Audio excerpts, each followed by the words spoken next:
चलो ठीक है, मान लेते हैं। लोग अगर इस बात पे डिबेट करना चाहते हैं तो हम मान लेते हैं कि आत्मिक पिता है। हमें लोगों को पापा कहना चाहिए, हमें पास्टर को डैडी, पापा, आत्मिक पिता कहना चाहिए। लेकिन बाइबल के आधार पर हमें इसको कहना चाहिए, क्योंकि आत्मिक पिता अगर आप बनना चाहते हैं तो आप में कुछ क्वालिटीज़ होनी चाहिए।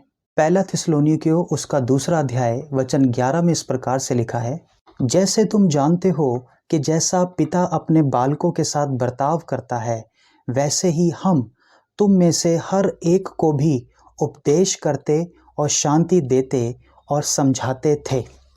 अब यहाँ पर पौलुस थिस्सलुनीकियों की कलीसिया के लिए एक पिता के रूप में है और पिता के रूप में उनके साथ बर्ताव करता है।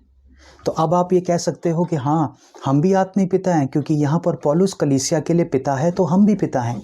ठीक है, हम पिता बन जाते हैं, ठीक है, आत्मिक पिता होते हैं, पापा हैं, डैडी हैं, हम कह सकते हैं। लेकिन पौलुस में कुछ क्वालिटीज़ थी, क्या वो क्वालिटीज़ आप में हैं?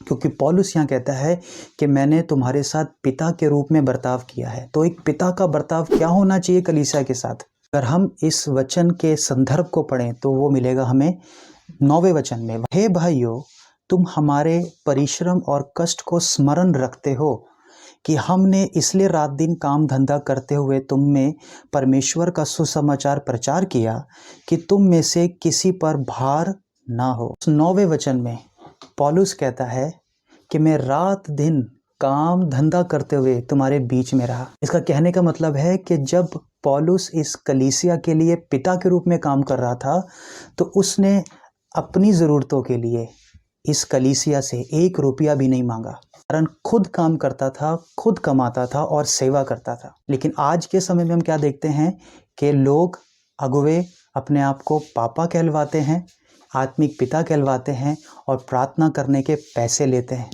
25,000 रुपये लेते हैं, ले हैंड करने के पैसे लिए जाते हैं, स्पेशल ले हैंड प्रेयर होती है। ये किस प्रकार का बर्ताव है आपका अपनी कलीसिया के साथ? ये किस प्रकार के आत्मिक पिता हैं आप? किस प्रकार से आप अपने आप को पापा कह सकते हैं? बाइबल इस चीज़ को कभी सपोर्ट नहीं करती। तो अगर आप आत्मिक पिता बनना चाहते हैं तो पौलुस के समान ये क्वालिटीज़ अपने अंदर लेकर आए।